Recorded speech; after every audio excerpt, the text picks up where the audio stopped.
Everyone, good evening সবাইকে। ব্লগটা evening থেকে স্টার্ট করছি কজ আজকে আমাদের একটা বার্থডের প্রোগ্রাম আছে কোচবিহার বেনফিসে। তো সেখানেই যাচ্ছি আর ভাবলাম তোমাদের সঙ্গে এই আজকের ইভিনিংটা শেয়ার করি। তো চলো আজকের ইভিনিং থেকে রাত অবধি আর কি, সন্ধ্যা থেকে রাত অবধি তোমাদের ব্লগটা শেয়ার করবো। যাই হোক, যেমনই হোক, যেটাই হোক, তোমাদের সঙ্গে শেয়ার করবো। আশা করি তোমরা সবাই ভালো আছো। ভিডিও ভালো লাগলে লাইক করে দিও, চ্যানেল নতুন এসে থাকলে সাবস্ক্রাইব করে দিও। তো আমরা এখন তুফানগঞ্জ আর তুফানগঞ্জে বাইপাসের রাস্তায় আছি।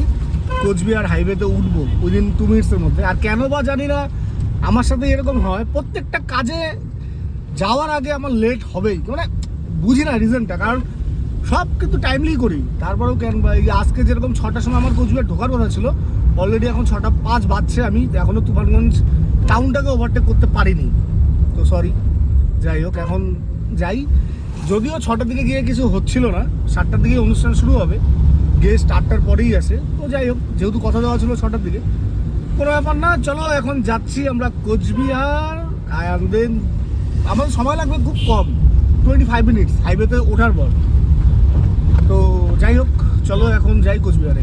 কপাল খারাপ থাকলে যা হয়, রাস্তায় 15 মিনিটের উপরে জামে পড়ে আছি। এই তৃণমূলের কোনো মিছিল বেরিয়েছে।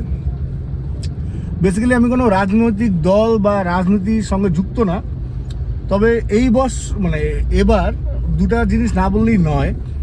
যে আরজি করের ঘটনা গোটা পশ্চিমবঙ্গ জানে, আর তার সঙ্গে যে এসএসসির যে ঘোটালাটা হয়েছে সেটাও গোটা পশ্চিমবঙ্গই জানে। আর এটাতে ভুক্তভোগী অনেক সাধারণ ফ্যামিলির ছেলেমেয়েরা।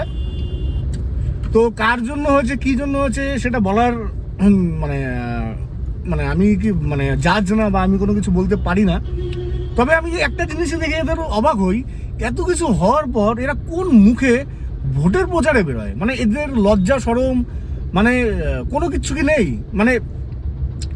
একটা সাধারণ ন্যূনতম যে একটা লজ্জা, যে এত কিছু পশ্চিমবঙ্গতে চলছে বা এত কিছু হচ্ছে, তাও সেটা একজনের সঙ্গে না, গোটা পশ্চিমবঙ্গ ভুক্তভোগী এই ঘটনাগুলোর জন্য।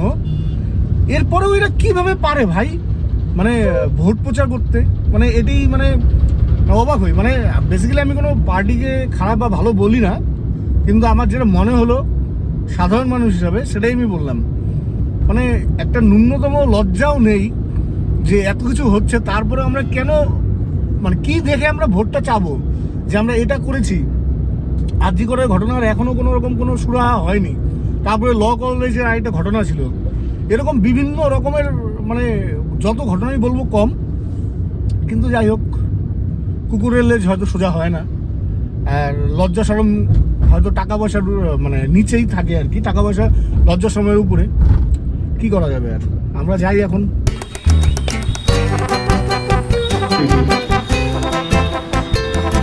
তো এখন লাইট ফাইট সেট হচ্ছে, আর আমি ক্যামেরা সেট করছি, ডেকোরেশনটা তুলতে হবে।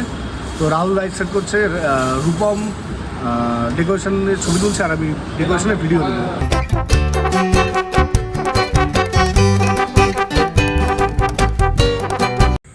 তো এখন হচ্ছে সময় অলমোস্ট 11:30 বলতে পারবো, 5 কম।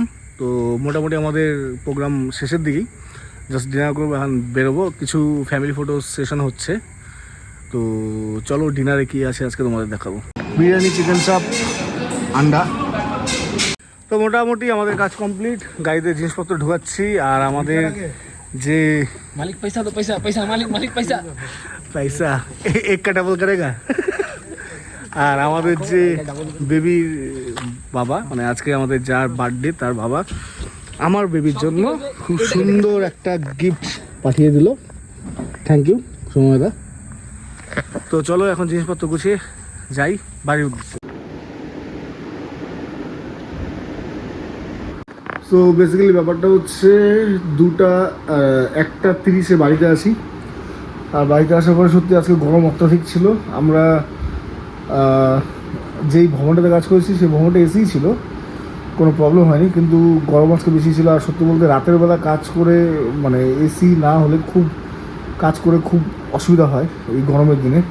তো বেসিক্যালি যখন আমার বেডরুমে এসি ছিল না, তখন আমি কী করতাম, কাজ থেকে আসতাম, কাজ থেকে এসে স্নান করতাম, সে রাত্রি যতই হোক 2টা 3টা 2:30 যাই বাজতো, স্নান করতাম তারপর ঘুমোতাম।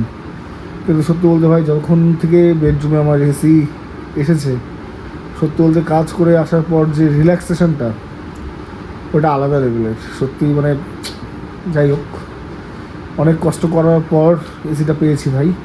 মানে 3-4 বছর থেকে প্ল্যান করছিলাম নিব। ফাইনালি এই বছর নিতে পেরেছি।